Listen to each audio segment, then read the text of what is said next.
তো গাইস, আসসালামু আলাইকুম। নতুন একটা ভিডিও নিয়ে এসে পড়লাম। এই যে মুরগির ঘর, এটা আমাদের আগে থেকেই ছিল, ওইদিকে ছিল, ওইখান থেকে নিয়ে আসলাম।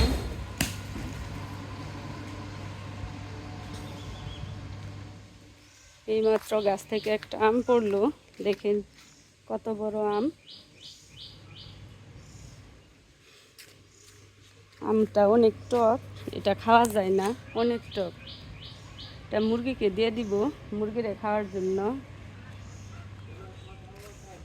আর দেখেন, এই মুরগির ঘরটা ছিল আগেই, ওটার ভিতরে হইতেছে না, মুরগি বসাই দিতেছি, কিন্তু এগুলা বড় হয়ে গেছে সবগুলা। দেখেন বড় হয়ে সবগুলা দুষ্ট হয়ে গেছে, মুরগি কুচে হইতে দিতেছে না। সেহেতু এই ঘরটা যেহেতু আগে থেকেই ছিল, এই ঘরটার ভিতরে মুরগি কুচে বসাবো। কুচে বসানোর জন্য মুরগি এটাই করলাম, এখানে কুচে বসবো।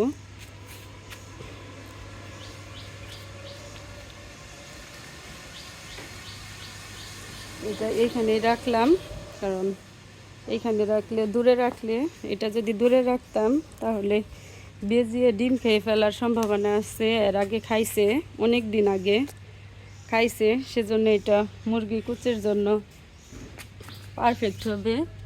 এই যে নিচে ভালো আছে ঘর, নিচে কাঠ দেওয়া। আর এখানে তো মুরগি থাকবে না, মুরগি শুধু কুচে বসবো, সেজন্য এটা করলাম, পরিপাটি করে আজকে মুরগি কুচে বসাবো এখানে।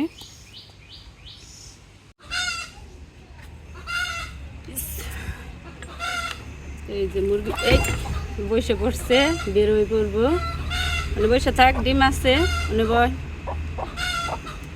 লাগাই দেই, বেরোয়ার চেষ্টা করতেছে।